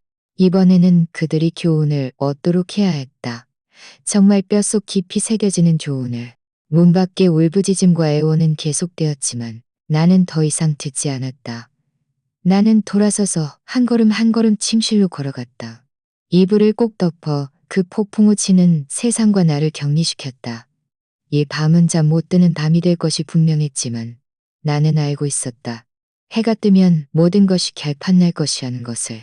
그들은 밤새도록 문 밖에서 무릎을 꿇고 있었다. 다음 날 아침 일찍 내가 커튼을 걷자 밖에 비는 이미 그쳐 있었고 하늘은 맑게 식여 있었다. 복도는 또한 이상할 정도로 조용했다. 나는 문으로 가서 문 구멍으로 조심스럽게 밖을 내다보았다. 그들 둘은 여전히 바닥에 쓰러져 있었다. 민주는 벽에 기대어 있었고 서연은 그의 다리에 엎드려 잠든 듯했다. 초라하기 짝이 없었고 바닥은 엉망진창이었다. 나는 때가 왔다는 것을 알았다. 나는 문을 열지 않았다. 돌아서서 서재로 가서 서랍 가장 깊은 곳에서 평범한 황갈색 표지의 노트를 꺼냈다. 이것은 지난 반달 동안 내가 이룬 성과였다. 나는 노트를 펼쳤다. 그 위에는 내가 평생 회계사로 일하며 익힌 깔끔하고 단정한 글씨로 장부가 한 줄 한 줄 기록되어 있었다. 그리고 나는 다른 깨끗한 노트를 꺼내 내가 기록한 핵심 항목들을 한 줄 한 줄 다시 옮겨 적었다. 마치 법정에 제출할 증거, 자료를 준비하는 것처럼 나는 이 장부 요약본을 들고 문으로 가서 깊이 숨을 들이쉬었다. 두꺼운 방화문을 사이에 두고 전례 없이 평온한, 심지어 차가운 목소리로 말했다. 민준아, 서연아, 너희 깨어있니? 문 밖에서 소란스러운 움직임이 들렸다. 이어서 민준의 목소리가 들렸다. 쉰 목소리가 거의 알아들을 수 없을 정도였지만 간신히 목숨을 건진 듯한 안도감이 섞여 있었다. 엄마, 저희를 보러 와주셨네요. 너희를 보러 온 것이 아니야. 나는 말했다. 내 목소리에는 한 줄기 온기도 없었다. 하지만 너희와 계산할 것이 있어. 나는 잠시 멈췄다가 그들이 내 모든 단어를 선명하게 들을 수 있도록 했다. 너희 결혼한 지 5년 동안 내가 너희에게 얼마나 많은 돈을 주었는지 너희는 스스로 기억하고 있니? 문 밖은 침묵에 잠겼다. 거친 숨소리만 들렸다. 너희는 기억하지 못하겠지. 하지만 나는 기억해. 나는 손에 든 노트를 펼치고 읽기 시작했다. 마치 전문 감사관이 감사 보고서를 낭독하는 것처럼 너희 결혼할 때 내가 1억 원의 예단을 주었고 별도로 5천만 원을 지원해서 결혼식 비용을 대줬어. 지우 태어났을 때 2천만 원의 용돈을 주었지. 5년 동안 매달 300만 원씩 생활 보조금을 줬는데 한 번도 거르지 않고 총 2억 8천만 원이야. 이건 평소에 너희에게 사준 옷이나 장난감, 너희가 낸 수도세, 전기세, 가스비는 제외한 거야. 나는 문 밖에서 서연이 찬숨을 들이쉬는 소리를 들을 수 있었다. 그들은 아마 내가 장부를 이렇게까지 기록할 줄은 꿈에도 생각 못했을 것이다. 이 3억 5천만 원은 내가 너희에게 따지지 않을 거야. 내 목소리에는 한 줄기 동요도 없었다. 마치 객관적인 사실을 진술하는 것처럼 그냥 이 어미가 미리 너희에게 내 유산을 물려준 셈치자. 하지만 몇 가지는 우리가 분명히 따져야 해. 내 목소리는 갑자기 날카로워졌다. 지난달 민준이는 회사 자금 회전이 어렵다는 명목으로 나에게 300만 원을 요구했지만 돌아서서 유치원에 50여만 원을 기부하며 자신에게 통 큰 학부모라는 좋은 평판을 샀지. 그 전에 너희는 내가 준 생활비로 민준이는 48억만 원짜리 아르마니 벨트를 샀고 4연만 원이 넘는 엽는 명품 가방을 3개나 샀어. 너희는 청담동 고급 회원제 클럽에 가고, 온천 호텔에 가고, 온천 호텔에 가고. 나는 내가 옮겨 적은 그 계산서를 문틈으로 한 장 한 장 마치 판결문을 전달하듯이 밀어 넣었다. 이 5천만 원은 내가 너희가 낭비하도록 기꺼이 준 돈이 아니야. 이것은 너희가 거짓말과 속임수로 나에게서 빼앗아 간 돈이야. 나는 잠시 멈춰 그들이 이 계산서가 안겨준 충격을 소화할 충분한 시간을 주었다. 그리고 나의 최종 결정을, 나의 최후 통첩을 던졌다. 이 5천만 원은 내가 너희에게 빌려준 돈으로 할게. 너희는 지금 당장 나에게 차용증을 써줘. 대출 금액, 대출자 명확히 쓰고 서명하고 도장 찍어. 내가 이 차용증을 받으면 너희를 마지막으로 한 번 더 도와주는 것을 고려해 볼 수 있어. 문 밖은 죽은 듯이 고요했다. 바늘 떨어지는 소리조차 들릴 듯 했다. 나는 그들의 지금 충격받고 어리둥절하며 믿을 수 없다는 표정을 상상할 수 있었다. 그들은 아마 자신들에게 늘 순종적이고 모든 것을 다 퍼주던 어머니가 갑자기 이렇게 이해타산적이고 냉혹하며 심지어 차용증이라는 가장 감정을 상하게 하는 무기를 사용할 줄은 꿈에도 생각 못했을 것이다. 오랜 침묵 끝에 서연의 울음 섞인 비명소리가 들렸다. 분노와 굴욕감에 히스테리컬하게 변한 목소리였다. 민주희 씨, 들어봐요. 엄마가 무슨 말을 하는지 들어요. 우리한테 차용증을 쓰라니. 엄마는 우리를 뭘로 보는 거예요? 남으로 보는 거예요? 사기꾼으로 보는 거예요? 닥쳐. 민준이 낮게 으르렁거렸다. 그 목소리에는 현실에 완전히 좌절된 후의 피곤함과 절망감이 가득했다. 또다시 오랜 시간이 흘렀다. 나는 그들이 문을 박차고 나갈 것이라고 생각했지만 종이가 바스락거리는 소리와 민준의 체념한 듯한 긴 한숨 소리가 들렸다. 나는 내가 이겼다는 것을 알았다. 문 밖의 다툼 소리, 울음소리, 수군거림은 마치 혼란스러운 줄다리기처럼 거의 30분 동안 계속되었다. 나는 재촉하지도 한마디도 더 하지도 않았다. 그저 차가운 문에 조용히 기대어 인내심을 가지고 기다렸다. 나는 경험 많은 사냥꾼처럼 먹이가 이미 덫에 걸렸고 남은 것은 시간 문제일 뿐이라는 것을 알고 있었다. 나는 서연이 울면서 하소연하는 소리를 들었다. 우리가 어떻게 이 차용증을 쓸 수 있어요? 이걸 쓰면 앞으로 이 집에서 어떻게 살아요? 엄마가 나중에 이걸로 우리 뼈마디를 찔러댈 거 아니에요. 민준이 분노를 억누르며 낮게 으르렁거리는 소리도 들렸다. 안 쓰면 어떻게 해? 안 쓰면 은행에서 고소한다고 하잖아? 집이 없어지면 우리가 지후를 데리고 길거리에서 자야겠어?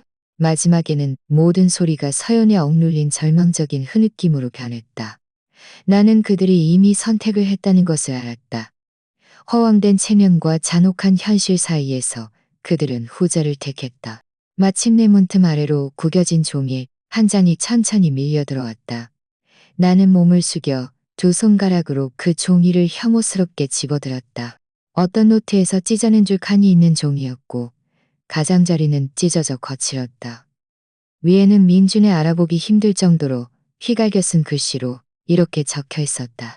차용증, 채권자 옥순 모친 금 5천만 원정, 개인 채무 상환의 사용, 부득이하게 채무자 민준, X년, X월, X, 부득이하게라는 두 글자에는 그가 특별히 힘을 주어 쓴 듯했다. 아래에는 민준의 서명과 옆에 희미한 붉은색 지문이 찍혀 있었다.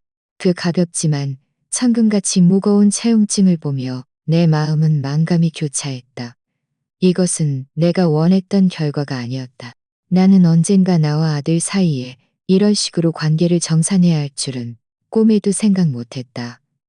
하지만 이것은 내가 반드시 해야 할 선택이었다.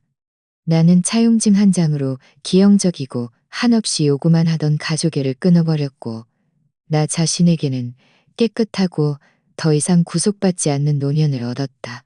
나는 차용증을 조심스럽게 적고 또 접어 내 주머니에 가슴 가까이에 넣었다. 그리고 휴대폰을 꺼내 은행 앱을 열고 그들 앞에서 송금 작업을 했다. 나는 일부러 휴대폰의 버튼 소리를 최대로 키워 그들이 띠띠하는 소리를 선명하게 들을 수 있도록 했다.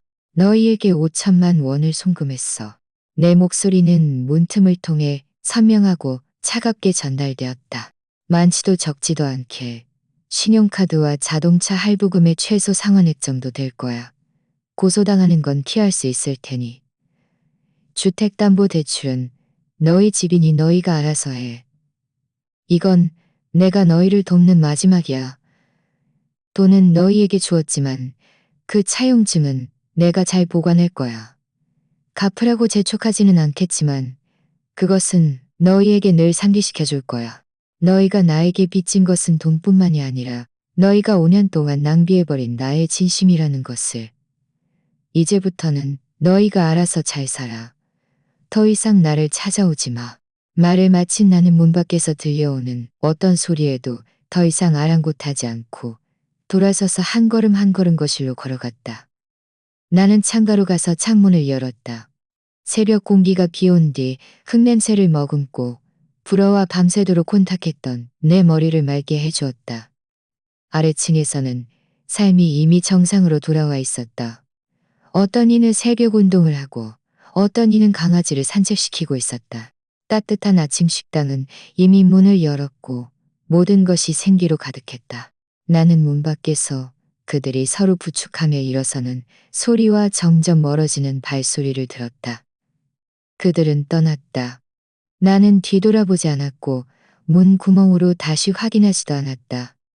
나는 찬장 속에서 가장 좋은 차잎을 꺼내 나 자신을 위해 새 차를 우려 마셨다. 소파에 앉아 천천히 차를 마셨다. 차 향기는 내 손을 따뜻하게 해주었고 오랫동안 얼어붙었던 내 심장도 조금씩 따뜻하게 녹여주는 듯했다.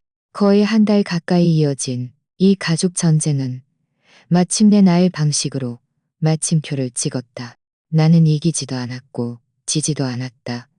나는 그저 사랑과 현실 사이에서, 방종과 구원 사이에서 가장 어렵고도 가장 현명한 선택을 한 어머니였을 뿐이다.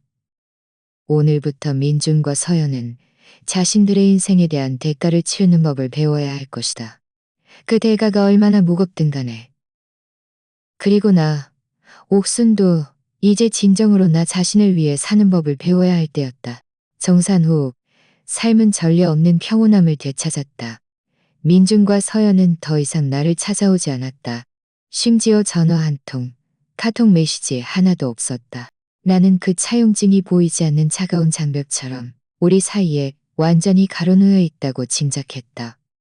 하지만 이것은 내가 원했던 최종 결말은 아니었다. 내가 사는 이 낡은 집은 시내 중심가에 있는 30평대 아파트였다.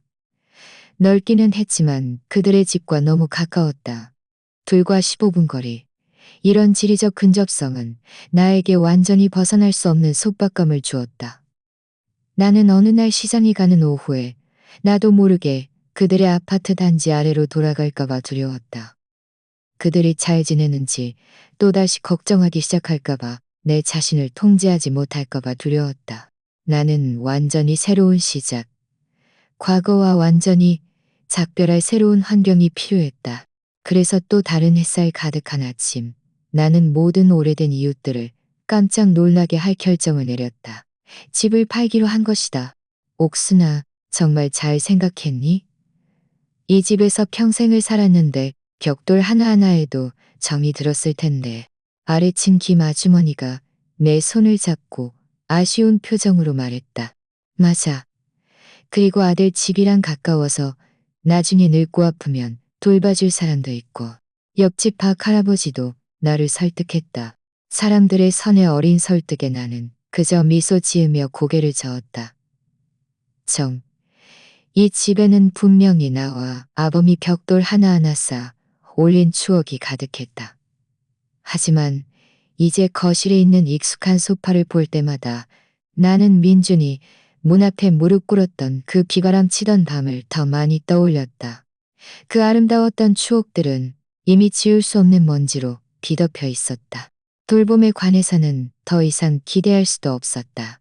나는 주민센터의 노인복지 서비스와 손에 쥔 예금을 믿는 것이 그 허황되고 막연한 자식에게 기대는 노후를 믿는 것보다 낫다고 생각했다. 나는 가장 믿을 만한 부동산 중개업소에 연락하여 집을 내놓았다. 위치가 좋고 구조도 괜찮았으며 내가 관리를 잘한 덕분에 집은 곧 진정으로 구매를 원하는 젊은 구매자를 찾았다. 계약서 작성, 명의 이전 등 모든 것이 순조롭게 진행되었다. 내 남은 평생을 걱정 없이 살 수 있을 만큼의 집값이 새로운 내 은행 계좌에 선명하게 표시되었을 때 나는 상상했던 흥분 대신 전례 없는 후련함을 느꼈다. 나는 민준에게 말하지 않았다. 이사하는 날이 되어서야 그는 어떤 이웃의 입을 통해 이 소식을 듣고 허둥지둥 달려왔다. 이삿짐 센터 트럭이 아래층에 서 있었고 인부들은 통일된 파란색 작업복을 입고 포장된 상자들을 잘 싣고 있었다. 민주는 위층으로 달려와 엉망진창인 거실에 서서 그림이 걸려있던 자리에 남은 하얀 흔적들을 바라보았다. 가구가 옮겨진 후 드러난 낡은 바닥을 보며 그의 눈에는 충격과 만연자실함, 그리고 미묘한 공포감이 서려 있었다. 엄마, 집을 팔았어요? 그는 믿을 수 없는 사실을 확인하려는 듯 메마른 목소리로 물었다. 나는 인부들에게 내가 시집 올 때 가져온 낡은 나무 상자를 조심스럽게 옮기라고 지시하고 있었다. 뒤돌아보지도 않고 응 하고 대답했다. 왜요?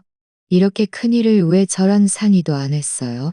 그는 한 걸음 앞으로 다가서며 아이 권리를 박탈당한 데 대한 비난이 섞인 어조로 말했다. 나는 돌아서서 그를 평온하게 바라보았다.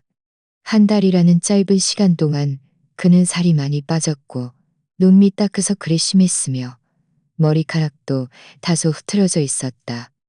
얼굴에는 더 이상 아나무인한 오만함이 없었고 삶에 혹독하게 시달린 피곤함과 세월의 흔적이 더해져 있었다. 이건 내 집이야.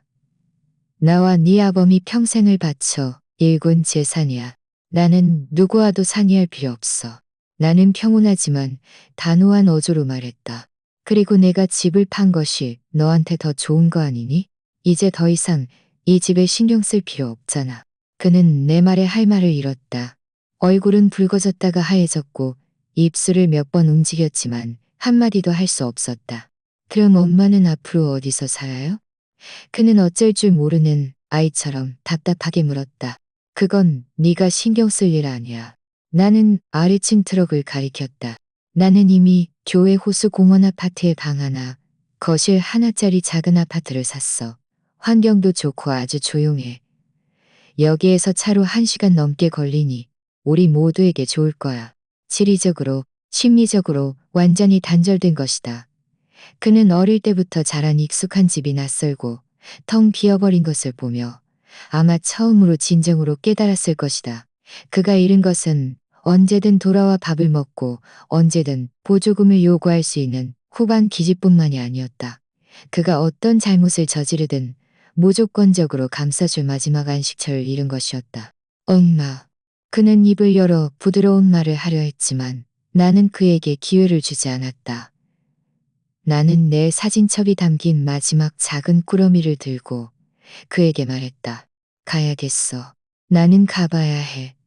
너도 몸 조심해라. 나는 그를 다시 보지 않고 등을 꼿꼿이 편치 한 걸음 계단을 내려갔다. 이삿짐 센터 트럭 조수석에 앉아 백미러로 뒤를 돌아보니 민주는 여전히 그 텅 빈 문 앞에 멍하니 서 있었다. 마치 세상에 버려진 아이처럼. 내 마음은 여전히 찢어지는 듯 아팠지만 이번에는 뒤돌아보지 않았다. 차는 천천히 움직이며 나의 과거와 나의 미래를 실은 채 새로운 방향으로 나아갔다. 나는 이 순간부터 내 인생이 진정으로 완전히 다시 시작되었다는 것을 알았다. 교회에 새 집으로 이사 온 후 내가 가장 먼저 한 일은 여행사에 가서 온남식을 심층 여행 패키지를 예약한 것이었다. 젊은 시절 나와 아범은 은퇴하면 채운지남의 어라이 호수를 보고 웅장한 옥룡설산에 오르겠다며 늘 꿈꾸곤 했다. 그러다 민준이 태어나면서 모든 계획은 아이가 크면 가자로 바뀌었다. 아이가 크자 또다시 집 살 돈, 결혼 자금 마련하고 손자를 돌보느라 바빴다. 내 꿈은 나중에라는 말 속에서 무기한 연기되다가 결국 핏바랜 영혼으로 남았다. 이제 더 이상 기다리고 싶지 않았다. 내 인생에 더 이상 나중에는 없어야 했다. 나는 새 집의 모든 것을 정리하고 내가 아끼는 난초 화분들에 자동 급수 장치를 설치했다. 그리고는 산뜻한 색깔의 새 백팩을 메고 쿠밍인 비행기에 몸을 실었다. 비행기가 하늘로 솟아올라 두꺼운 구름층을 뚫고 지나가자 달 아래 익숙한 도시가 점점 작아지다가 희미한 점으로 변하는 것을 보았다. 나는 마치 무거운 새장에서 벗어난 새처럼 전례 없는 자유로움과 가벼움을 느꼈다. 온남의 아름다움은 내 모든 상상을 초월했다. 나는 대리 고성에서 백족 전통 의상을 빌려 입고 어린 소녀처럼 행인들에게 사진을 많이 찍어달라고 부탁했다. 어라이 호숫가에서 작은 전동차를 빌려 타고 물길을 머금은 바람을 맞으며 천천히 달렸다. 산과 구름을 보고 갈매기의 맑은 울음소리를 들었다.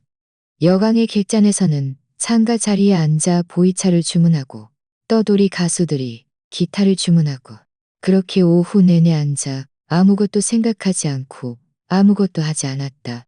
함께 여행하는 단체 관광객들은 나와 비슷한 연령대의 은퇴한 노인들이 대부분이었고 젊은 커플 몇 쌍도 있었다. 우리는 금세 친해졌다. 그들은 내가 혼자 여행하는 것을 보고 늘 특별히 보살펴 주었다. 식사 때 반찬을 더 덜어주거나 걸을 때 조심하라고 일러주었다. 그들은 내가 혼자 여행하는 용기와 활력에 놀라워했다. 나는 그저 웃으며 말했다. 예전에는 기회가 없었는데. 여행 마지막 날 우리는 옥룡설산에 갔다.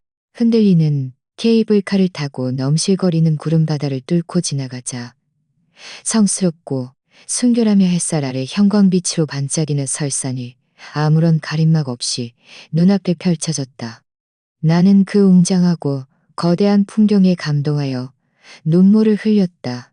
나는 함께 온 일행에게 사진을 취하지 않았다.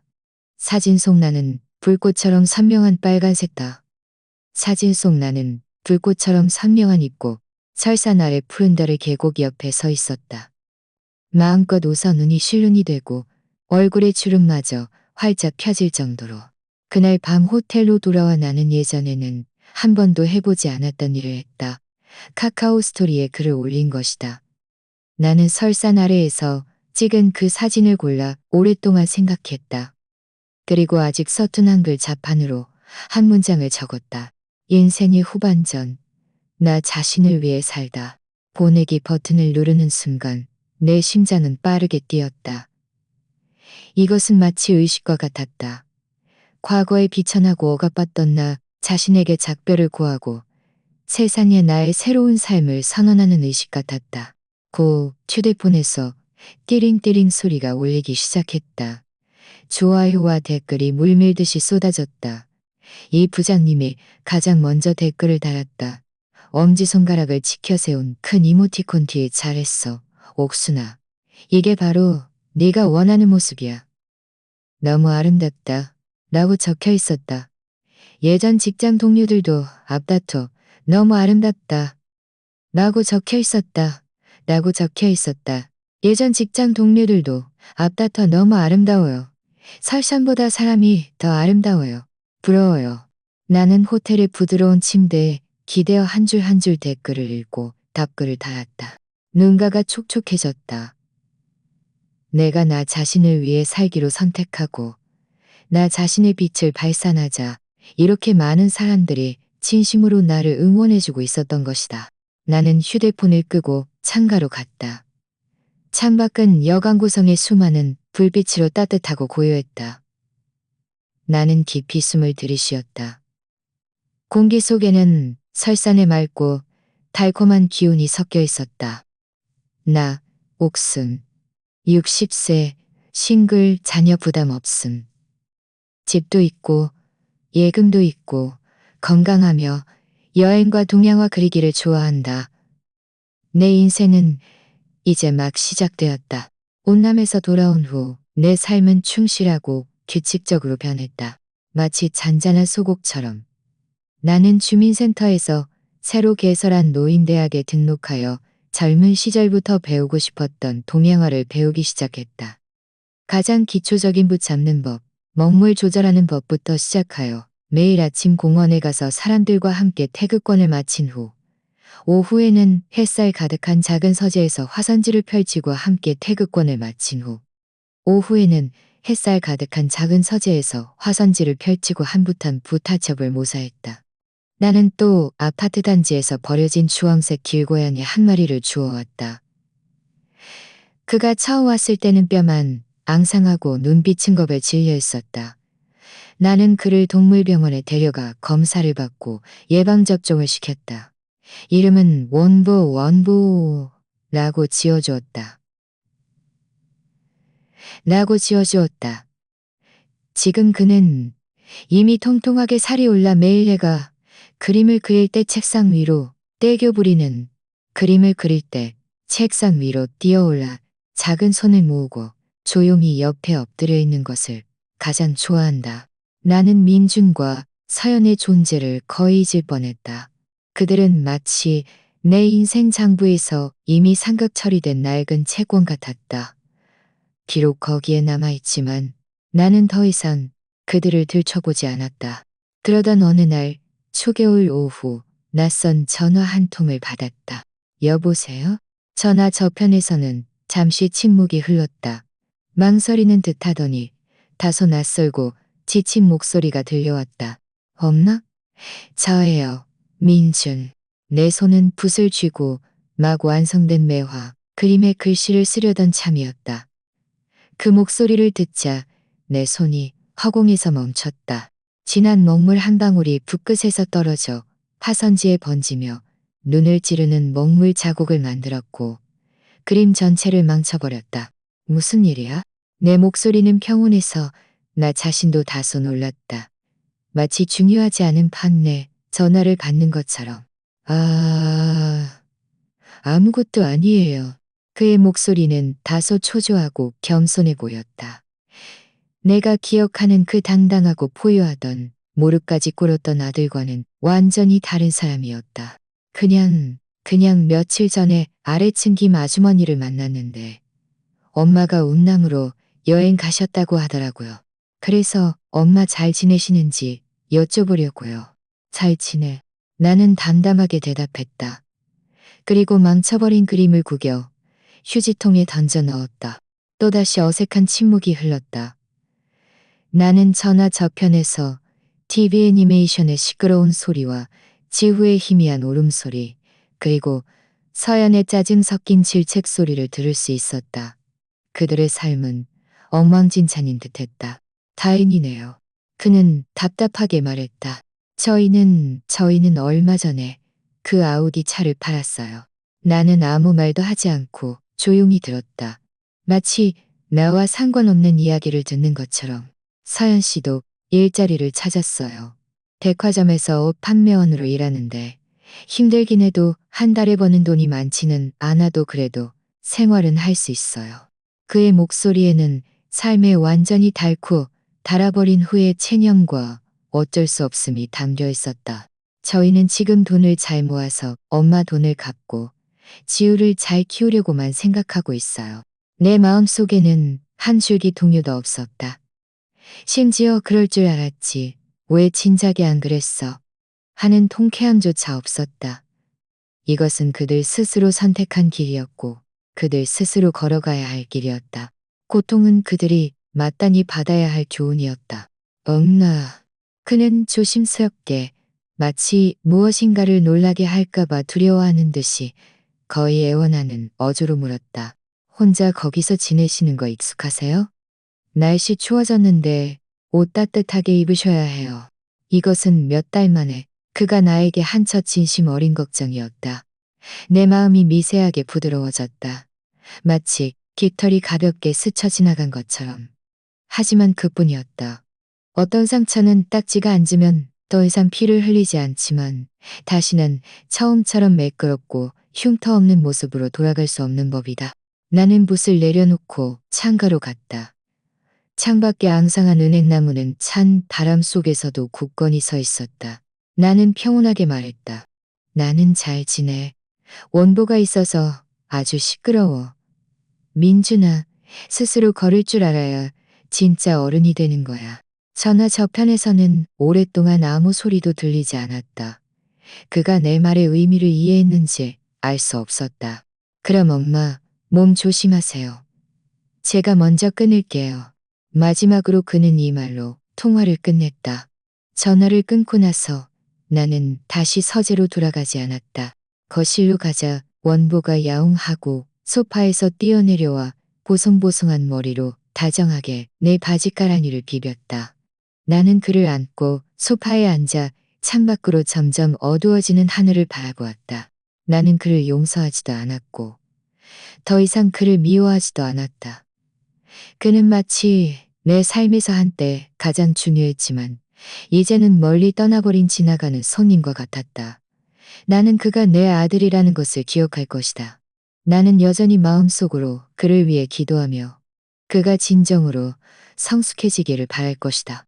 하지만 내 삶에서 그는 더 이상 내 희로애락을 마음대로 흔들 수 있는 중심이 아니었다. 그것으로 충분했다. 가을이 가고 겨울이 왔다. 날들은 붓글씨와 원보 고양이의 동반 아래 빠르게 그리고 평온하게 흘러갔다. 내 동양화 실력은 이미 제법 그럴듯해졌다. 주민센터에서 봄맞이 서화전을 개최할 예정인데 내가 그린 학수연년 그림이 노인대학 선생님께 선택되어 추천받았다. 가장 눈에 띄는 곳에 걸릴 것이라고 했다. 나는 입으로는 아이고 제 실력으로 모류라고 말했지만 마음속으로는 칭찬 스티커를 받은 아이처럼 흐뭇했다. 햇살 좋고 온화한 어느 오후 나는 새집 대청소를 하고 있었다.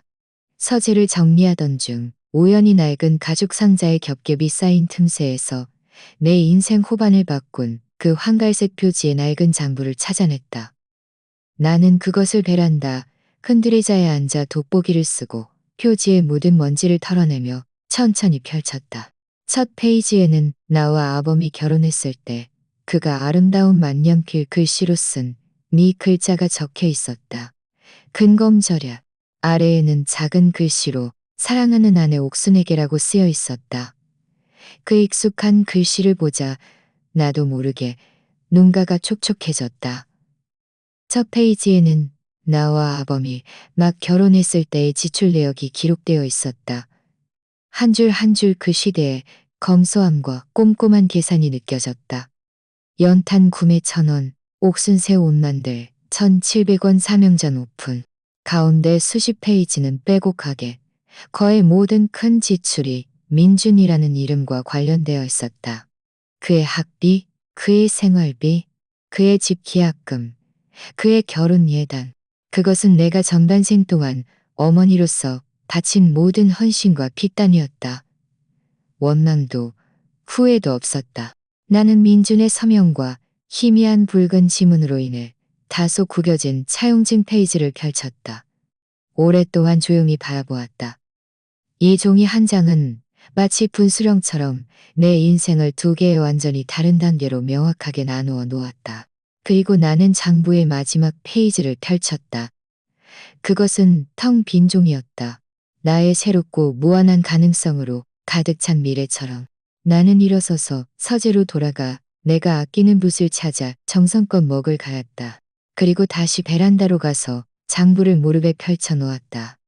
나는 깊이 숨을 들이쉬고 떨리는 손으로 이 페이지에 내가 새로 배운 아직은 다소 서툰 붓글씨로 한 줄을 정성껏 써내려갔다. 오늘 옥순의 후반생에 투자하다. 가치 무한. 글을 마치고 붓을 내려놓자 긴 한숨이 흘러나왔다. 마음속 마지막 남은 무거움마저 그 숨과 함께 완전히 사라지는 것을 느꼈다. 햇살이 창문을 통해 따뜻하게 종이 위에 쏟아졌다. 먹물은 햇살 아래 따뜻하고 촉촉한 광택을 냈다. 햇살은 이미 희끗희끗해진 내 관자놀이와 완전히 펴진 미간에도 쏟아졌다. 이 장부는 나의 과거를 기록했고 나의 현재를 증명했다. 오늘부터 그것은 새로운 장을 열 것이다. 이 장에는 원망도 얽매임도 없을 것이다. 오직 내가 좋아하는 꽃과 새, 물고기와 벌레만 있을 것이고 오직 내가 동경하는 산과 강, 호수와 바다만 있을 것이다. 내 인생의 전반전은 타인을 위해 살았다. 장부는 명확했고 모든 것이 희생으로 가득했지만 마음은 지쳐 있었다. 후반전은 나 자신을 위해 살 것이다. 가치 무한한 투자, 오직 나 자신을 기쁘게 하고 마음 편히 살기 위해서. 이번 이야기는 여기까지입니다. 여러분은 제가 10,000명 구독이라는 작은 목표를 달성하는데 몇 번째로 도와주실 분이 될까요? 지금 바로 구독해주세요. 채널의 성장을 함께 지켜봐 주시길 진심으로 초대하며 제 이야기가 여러분에게도 작은 깨달음을 주기를 바랍니다. 다음 회에 또 만나요.